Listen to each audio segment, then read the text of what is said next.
Hello and welcome. I'm Kristen, the Cross Stitching Runner, and welcome to February's edition of Stitch With Me. This month I'm going to be focusing on Bothy Threads, a dictionary of dogs, and here is the cover page of what the project will look like when it's done. I'm going to be focusing up in the top right corner here with a square called Dogfish. And what I'm going to be doing as part of the Stitch With Me, so I guess hopefully from now onwards, is to chat about some different stories and such that I have that relate to the picture that I'm working on. So with this dictionary of dogs, what I'd like to do this time is share with you some stories I have about some of the dogs that I've grown up with and known over the years, and I'm going to kick it off with some stories about the family dog that my parents had called Russell, and he was a Jack Russell. And I remember I don't remember when exactly Mum and Dad got him. I moved out of home by that stage. I was probably in my late teens, early 20s, and Russell we got him as a puppy, and he was an absolutely gorgeous puppy. So he was mostly white body, and he had a caramel splotch, I guess, at the base of his tail, and he also had mostly caramel markings around his face, and like around his ears and around his eyes. And it took him a little while to grow into his ears. He had big floppy ears, and it was so cute watching him running around. His ears would flap along as part of him running along. And he was a very independent kind of puppy dog. So even though we got him as a puppy. Actually, I do remember that. I don't know the exact dates, but we'd gotten Russell around the time when my babcia died. So babcia is the Polish word for grandma, and so it was my dad's mum who had passed away, and so dad was home as part of bereavement leave. I think he was home for a few weeks. I can't remember the exact timing, but dad was home around the time when we got Russell. And Russell was the kind of dog that wouldn't be sooky or outwardly sooky, where he'd demand attention from me, but he definitely liked being around people. He liked the company, and just sort of being in your company and all. And as part of him being an independent puppy dog, what was special is being out on a farm. Mum and Dad, they'd go out spraying and doing different things, and Russell would want to come along. So we had to be a bit careful with that because of the chemicals that were used for spraying the weeds. But Russell was happy to potter around. Like once he knew where you were and what was going on, he'd be like, "Yep, okay, you're there. I'm going to go off and follow my nose." And so he would always go and investigate and check out on different things, and he'd love going through the foxholes and wombat holes that we had on some parts of the property. And you could always tell, that there was a bit of a warren happening around parts of the property, because we would see him go down one hole and be like, "Okay, we've lost Russell. Where has he gone?" And if we've walked a bit further along the paddock, we'd call out to him every so often just to see where he was and let him know, okay, we've moved on a bit. And 5 to 10 minutes later, we'd see him out another way. It's like, oh, okay, there he is. He's still around. He's still there with us. But as part of him going down some of these foxholes and wombat holes, is we reckon he must have come across a really grumpy wombat, or perhaps a really grumpy fox. We're not sure exactly.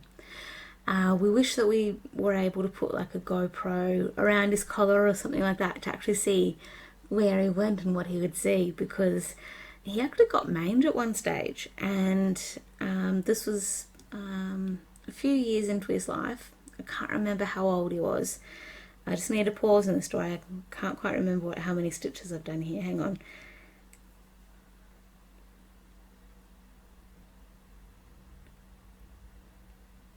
Cool, 13. Okay, so Russell got mange, and he actually had some scratches on his snout a little bit too. And we and Russell were actually really, really lucky that he was such a healthy dog, and he was a bit younger in his life as well when he got the mange, because I've heard stories that sometimes dogs don't always recover from mange.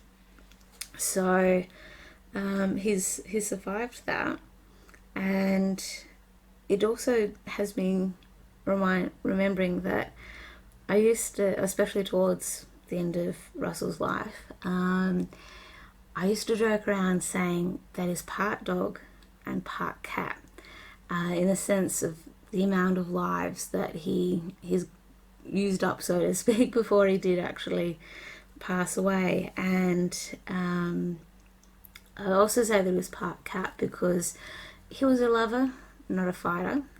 We had 2 cats on the farm as well, and they adored him, and he adored them too.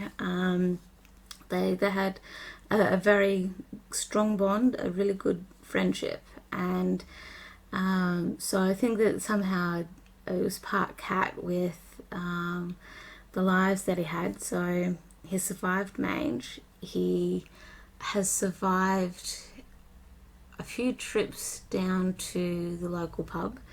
So a part of him being independent is that when he would get an idea fixed in his mind, that was it. You could not talk him out of it. He'd be like, no, I have to go, I have to do this. So he would love going for rides in the ute, and like Mum and Dad would just take him down to the post office to pick up some milk. So just as a side note, the post office also acted like a general store as well, for much of a muchness. So aside from picking up the mail, if there was any, we'd pick up some milk if we needed it as well. So Russell loved going for rides in the ute, and he would actually sit in the cab with us rather than sitting on the back of the ute. I guess there were times where he would ride in the back of the ute, especially around the farm, if he'd taken a bit of a dip into the dam or gone through some muddy puddles or something like that, that he'd have a ride in the back of the ute rather than being in the cab. And he liked it either way. It was the fact that he actually got to go out and about, and he'd also go with Dad to the tip sometimes, and I don't know if he ever went into town. So to put things into perspective, I grew up on a farm out at Gundaroo. So it's a small country town that's, I guess with Canberra expanding, it's about half an hour to 45 minutes northwest of Canberra. So if you're driving from Canberra up to Sydney, Gundaroo, you'd have to take a left off the federal highway and just follow the signs, follow the road to get there. So growing up out at Gundaroo, we would, like if we said that we're popping into Canberra, we'd call, so I'm just popping into town. And if we were saying that we're just popping into Gundaroo would be like, oh, just popping into the village or something like that. So I don't think Russell ever got as far as...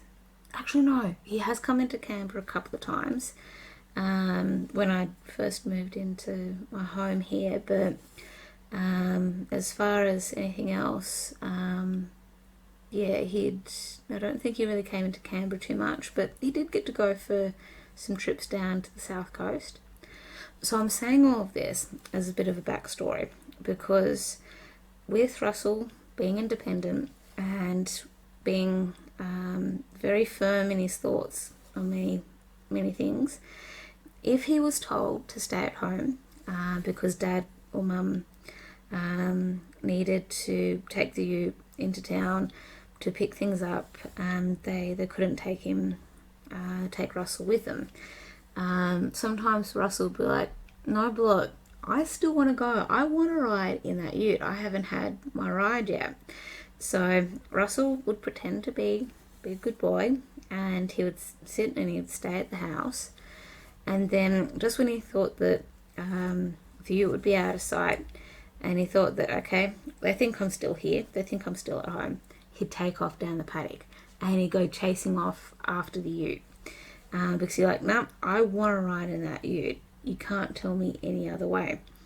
And so there were times, like the first time that he did that, we were so, actually, I think we were all quite worried about him because he'd never done it before. And so we had no idea where he went. So I just need to pause for a moment because I need to mark off part of the pattern. But when Russell had the idea in his head, he would take off. He would try and follow that ute.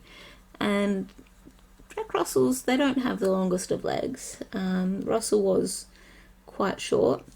But he would be able to run fast if he really wanted to. He was motivated.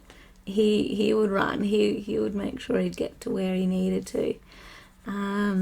And so, yeah, he'd disappeared overnight. There was roughly 24 hours where we didn't know where he'd gone. And I know I was really upset by it. And it turns out, like, Mum and Dad, they were doing what they could to try and track him down. I think they were calling around neighbours' places and all the rest. So I just need to double check how many I've stitched, because I've marked off the pattern, and I'm not sure if I've stitched the full amount.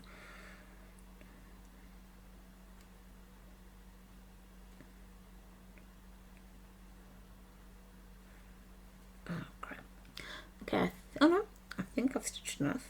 So I need to have stitched 15 here.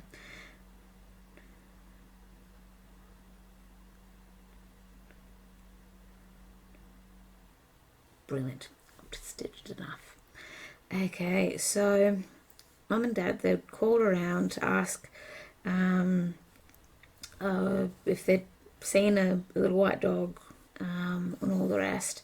And I think Russell, we did sometimes put collars on our dogs with their names and such on them, but I think at this stage I don't remember if Russell had his collar on or if we had any tags at that stage with his name on it and I think Mum's mobile number on it or the home phone number or something. But it turns out that Russell had stayed the night at the Gundaroo pub, and the Gundaroo pub is like a 5-minute drive down the road, if that. And it was like, oh my god, he was only like 5 minutes down the road. And when he got home, the poor puppy dog, he had these bloodshot eyes. We don't think he had slept very well, and when he got home, it was like, oh my god, Russell! I was really upset, but very, very happy to have seen him, because yeah, when you're out on the farm, you learn to expect the worst and hope for the best with all that kind of stuff. And sorry, I've got a bit of fluff Okay. So, yeah, when he got home, he had these bloodshot eyes, and rather than being all worried about people or anything like that, he was like, okay, I gotta walk the border, so to speak. So he was walking around the garage, sniffing around the edges of the garage and sniffing around the house a bit just to see what was going on, what he'd missed, if there had been any other visitors or anything like that. So I guess he was doing his guard dog duties. Thinking about it now, he also had a really, really big drink of water, and I think he slept so many hours because, yeah, he was just so tired. And so I don't remember what day of the week it was, but he, like, aside from him not probably knowing where he was and not sleeping well because of that, and well, with the local pub, it can get pretty rowdy, pretty noisy, and that kind of thing. So, yeah, so it could have been also all these different noises that he wouldn't have been too sure about. Would have kept him up a bit as well. So, there were those elements going on that would have kept him awake. So, Russell has probably spent at least 3 nights overall throughout his life, not consecutively, but he's definitely spent at least 3 nights throughout his life down at the Gundaroo pub, because he would just be so adamant that he wanted to go for a ride in the ute and he'd chase after it. He has done a trip up to Gunning as well. So Gunning is about 15-20 minutes, actually. I'd say about 20, it feels like 20 minutes sometimes from Mum and Dad's place. Probably about northwest of where the farm is. And I'm saying roughly 20 minutes because there are parts of the road up to Gunning that aren't great. Country roads, sections of it will be rough and narrow, potholes, that kind of thing, but the council's working on updating the roads as they can. It just takes a long time. But yeah, as part of Russell just being fixated on the ute and wanting to go for rides, yeah, he's I think spent a day or two up at someone's place at Gunning, and yeah, so just because of how friendly Russell can be as well, like he's not known to be a vicious dog at all. I think the person who had picked him up was travelling up to Gunning, and Russell thought, oh, you beaut, someone stop for me, I'm going to go for a ride, yeah. And the person who picked him up had thought, oh, if he hadn't heard that Russell was a loved family dog and was missing or anything, the person would have kept him. And unfortunately that sort of happens as well. So we've been quite lucky with Russell in that sense, and that's why I've saying before that I think that he's one of those dogs that's part dog and part cat because of the amount of lives that he's used throughout time.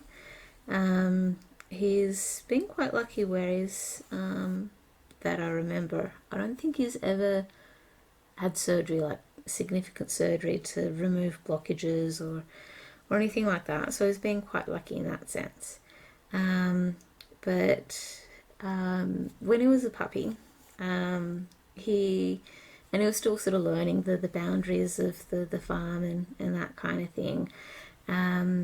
He would sometimes realise how far he could go, and he found that there was one particular paddock that he really, really liked.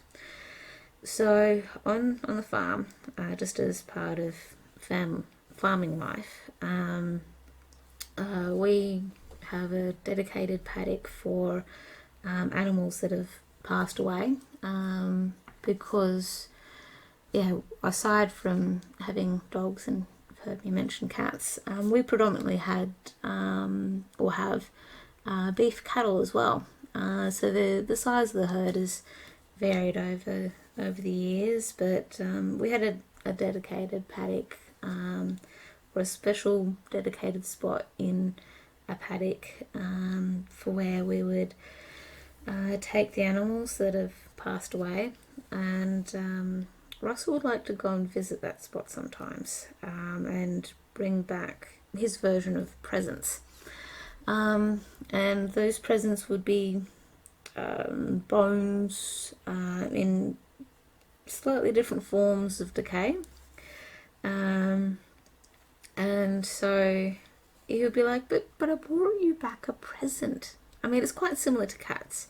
If I've got anyone here who's a cat owner or has grown up with cats and knows what they can be like, cats, if they love their owners and they love their family, they'll try and bring people presents as well. And so that's what Russell would do sometimes. He would bring us presents to say, guess where I've been, Mum and Dad? This is where I've been. So we would also then realise what he'd be up to during the day.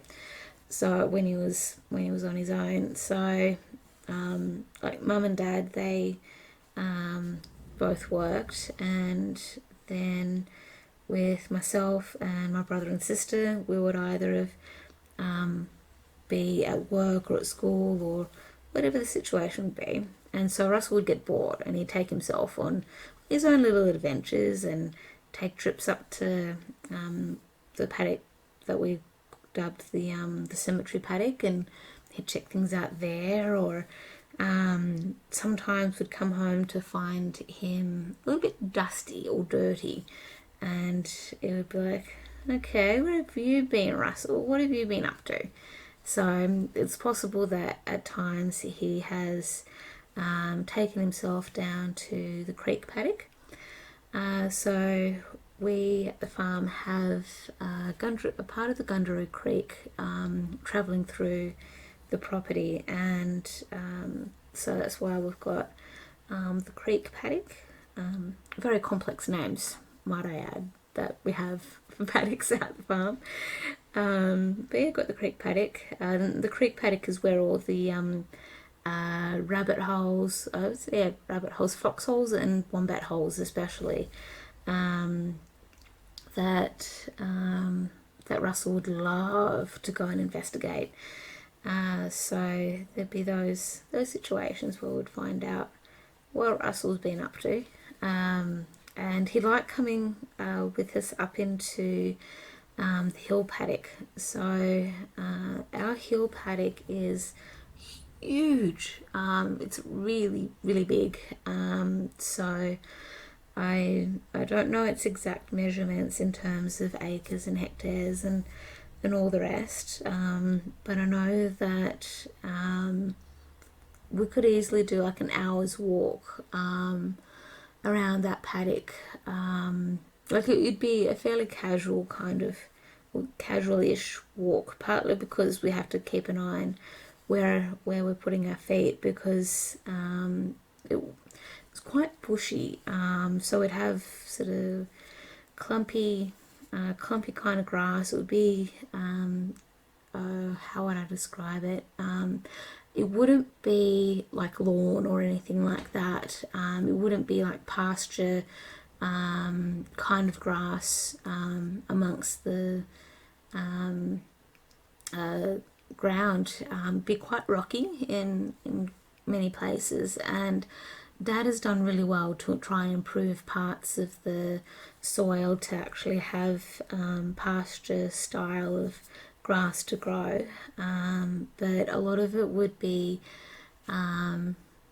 lots of gum trees or eucalyptus trees growing, and what else would be? A variety of gum trees or eucalyptus trees. I'm sure there'd be a few other variations of trees growing there, but predominantly eucalyptus, or what we call gum trees. So it would be, I've got the word spandex, the spinifex, that might be a better word that I'm looking for. It's not the kind of grass that a lot of the cows or grass-eating animals would really want to be munching on too much, but the aim of me trying to describe all of this is we would go up to the hill paddock quite a lot to cut up wood for the wood fire and that kind of thing. Pardon me. And yeah, so we up there we would have quite a lot of rabbit holes or rabbit warrens and that kind of thing. And the previous owners of the farm had tried to collapse a lot of the rabbit warrens that were there, so that added to us needing to just be careful of where we're walking in parts. And Russell would love heading up into the hill paddock as well, because that's what where a lot of the kangaroos lived, if we had any kangaroos coming to visit. And so he'd have a lot of fun wanting to chase them. Thankfully he would never catch up to them. He would never be able to track any of them down, but he'd still have a lot of fun. It's like the thrill of the chase kind of thing. And I guess I'm saying that I'm thankful that he would never be able to catch up to the kangaroos. I guess for two things: the nature of what dogs are at times, where they're hunters, but also the damage that kangaroos can do to dogs as well, where I guess, yeah, as a side note, and thankfully this has never happened to any of our dogs, but I've heard stories from other people that they've had this happen to their dogs, or they've known other people where this has happened, where kangaroos can be quite vicious, especially when they're feeling defensive and that they're needing to protect themselves, or they're needing to protect their joeys. So what kangaroos will do is sometimes they'll try and lure whatever's chasing them, especially dogs. They'll try and lure them to a body of water and try and drown those animals. So the roos will sometimes, like, they'll go to like a dam or something like that, and yeah, try and lure the dogs into there.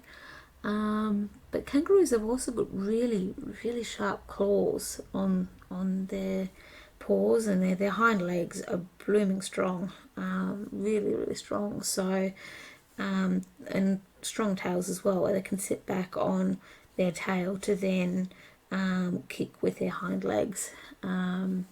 So there's all that kind of fun stuff. But Russell would love just the smell of whatever's been around. And when he was a puppy, and with the grass being quite long as well, he'd love to come for walks with us, and we'd try and call out to him and encourage him to keep up with us and all the rest. But when he was a young puppy, I guess we're talking maybe a year old, a year or two old, he'd possibly be aware of hearing our voices, but he wouldn't listen. He'd be his nose that he'd be following, and you could really see that it was his nose that he was following. And sometimes with the grass being long, you'd lose him in the grass.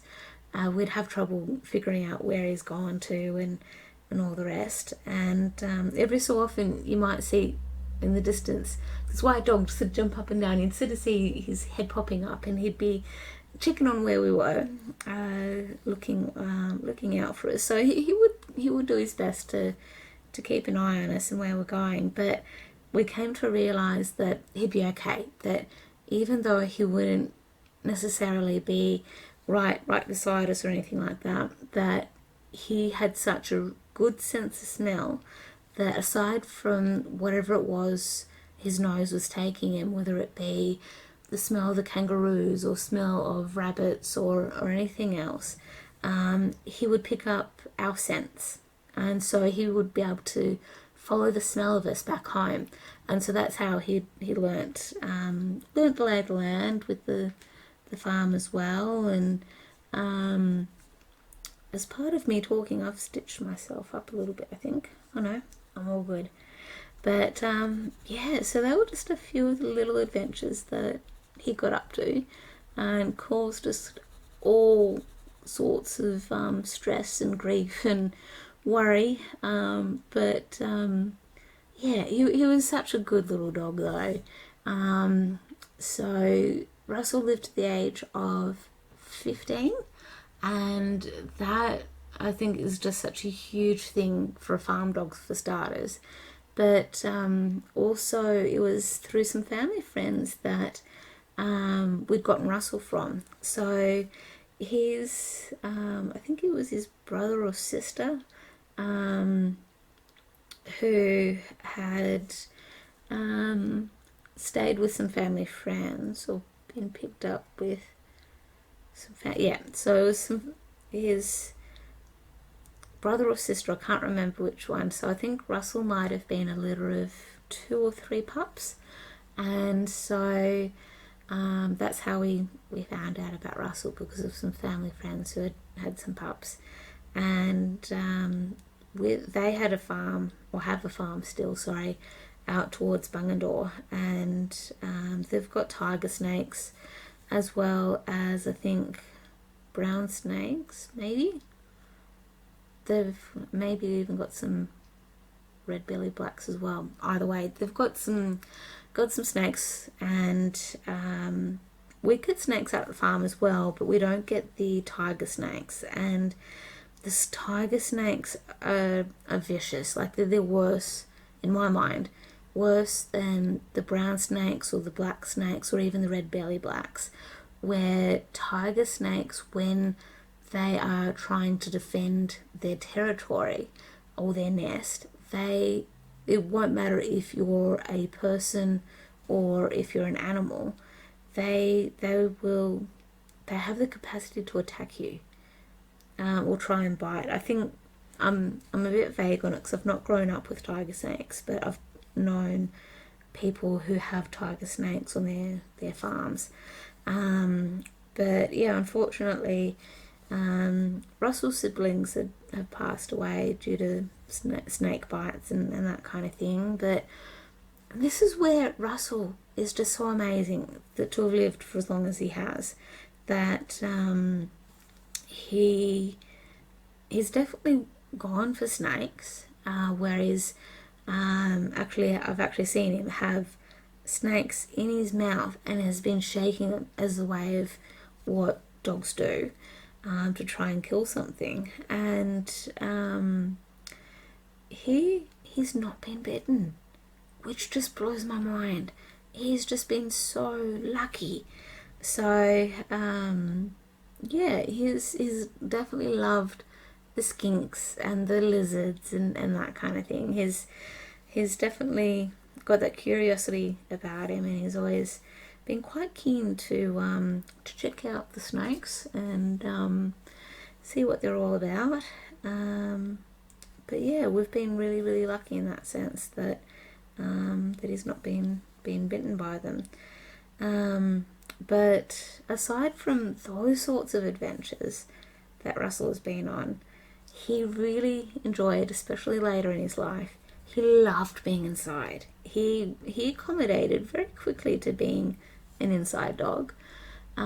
So he, I guess as part of, like, he's sometimes injured his paws, where his, I think as far as doggy paws are concerned, it might have been like his thumbnail or something. It's he's damaged that a couple of times, or hurt it a couple of times, as part of how he goes through fences and that kind of thing. And he's had to wear the doggy cone of shame a couple of times, and so he's had to stay inside a little bit. But over time, I think Mum and Dad, they got a bit soft, so to speak, or generous in as time has gone on, where as kids we were keen to have the dogs inside, but Mum and Dad were very adamant that no, as we're growing up, dogs, regardless of which dogs they were not allowed inside.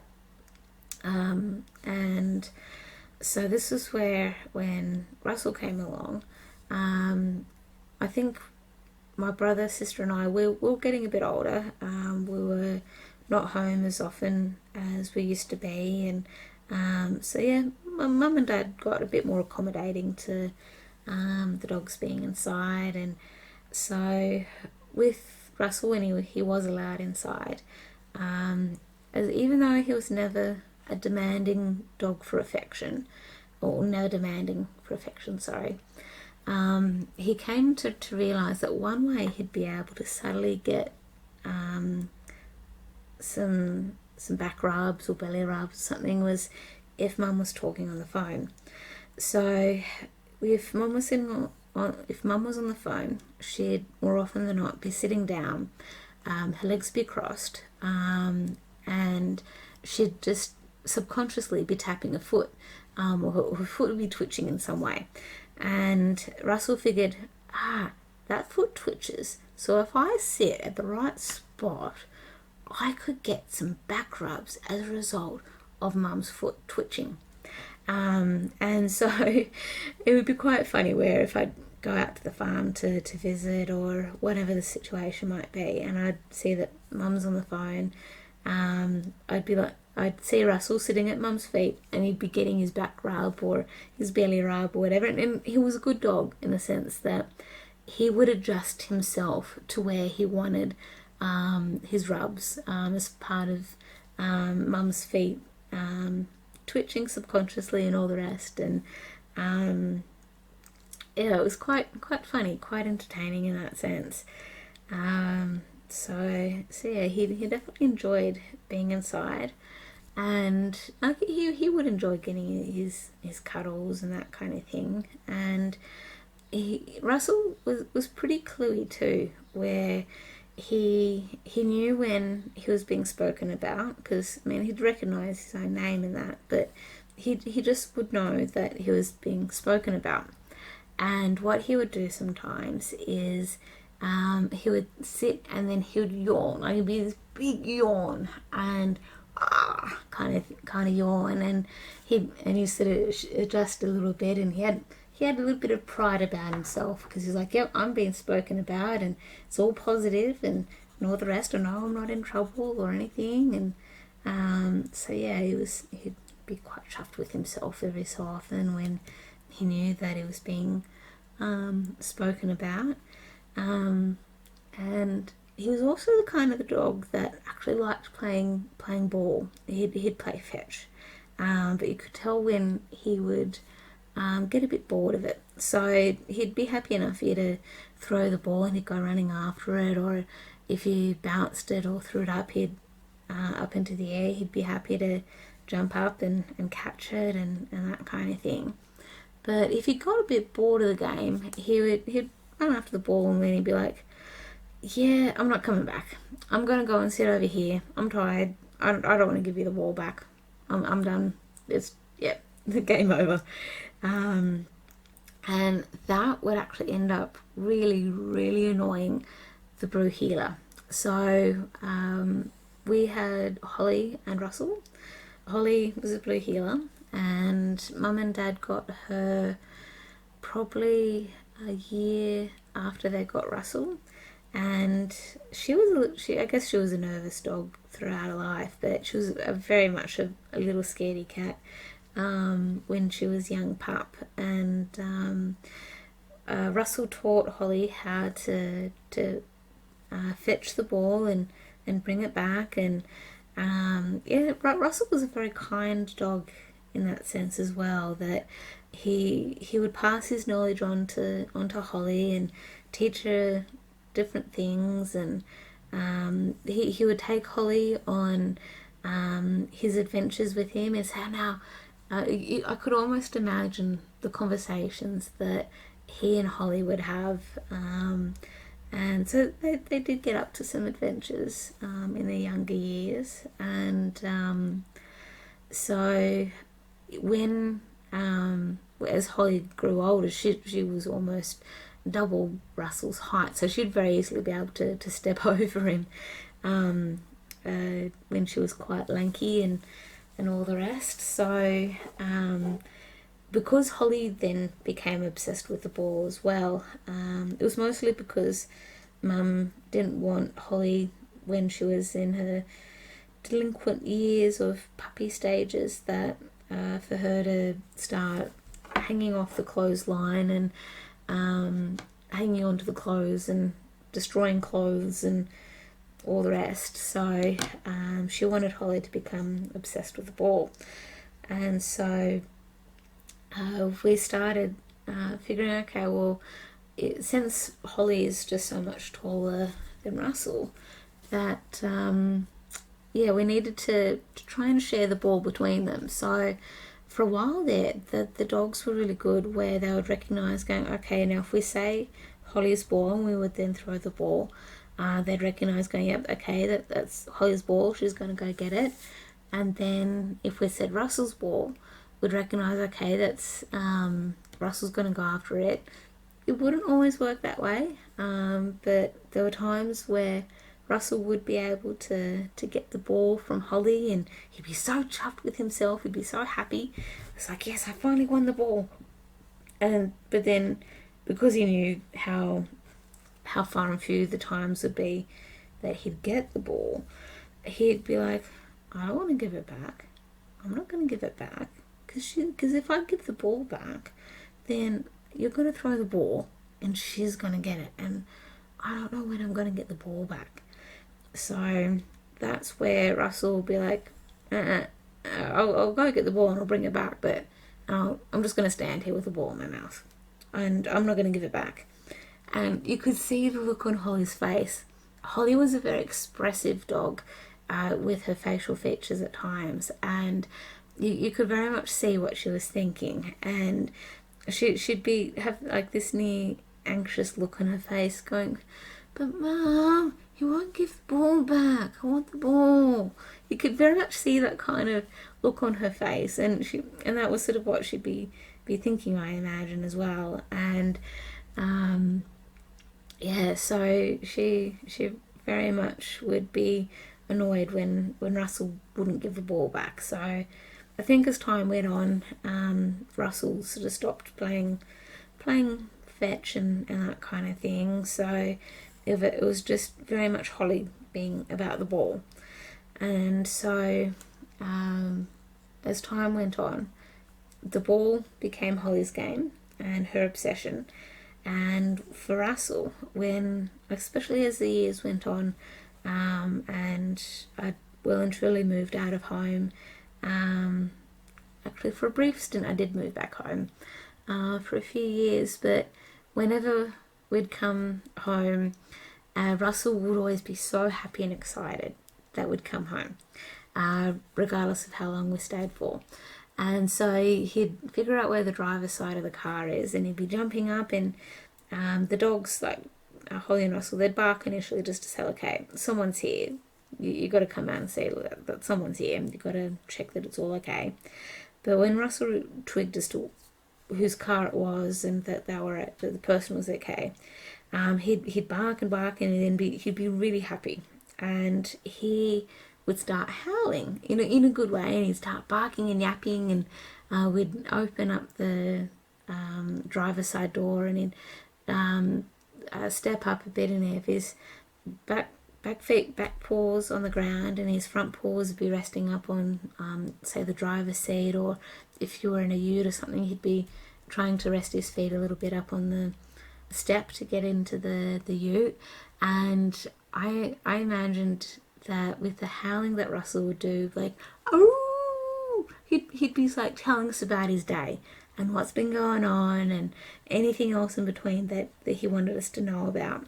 And when Russell initially started doing this, Holly was still quite young. Russell was young too, but Holly was quite young, and she didn't quite understand what Russell was doing or why he was doing it. And so she'd come up to Russell, and she'd put her paw on his head, or put on her paw on his back or shoulders or something, to say, hey, what are you doing?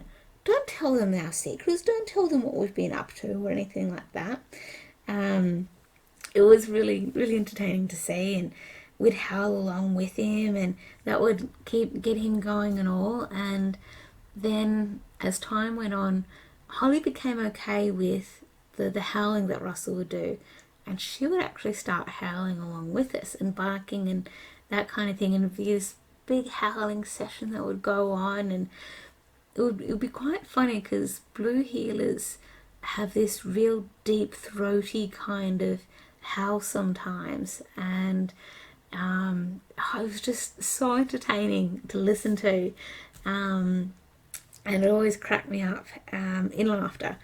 And it's just a shame that we never recorded it in terms of never recorded the sound of the dogs and their howling session, because both Holly and Russell, they passed away a couple of years ago now, and so yeah, that's one thing that I'm sad that we don't have that to share with other people when we tell these kinds of stories. And it's a good memory though to have. Yeah, it was definitely a good memory. And I actually, with my car, I have had my car for about 12 years or so, and probably longer now.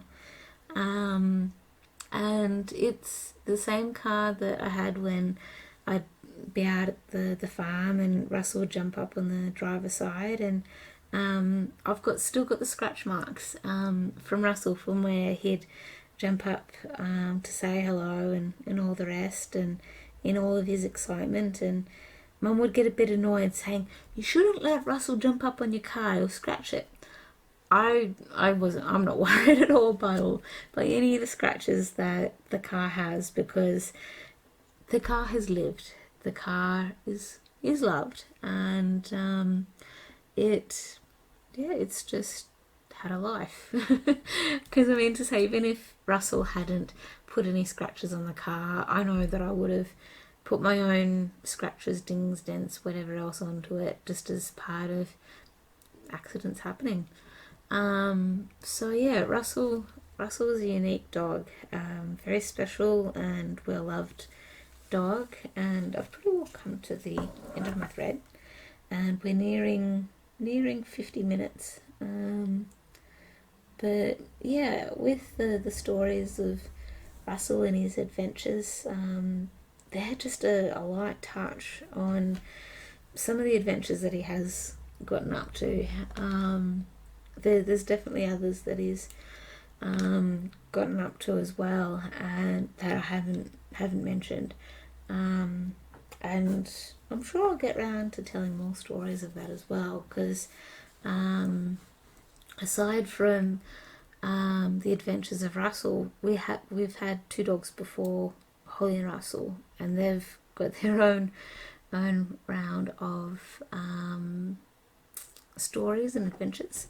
So I'm just going to wrap up this stitching session here, and thank you so much for spending some time with me and listening to some of my stories about Russell, the Jack Russell. And yeah, my aim with those stories is to actually turn them into a story, like a little storybook, short stories book. But that's a different side note we hear about cross stitch. So thank you all very much, and I'm not quite sure what project I'll stitch next, but yeah, thank you very much, and I'll see you all later. Bye.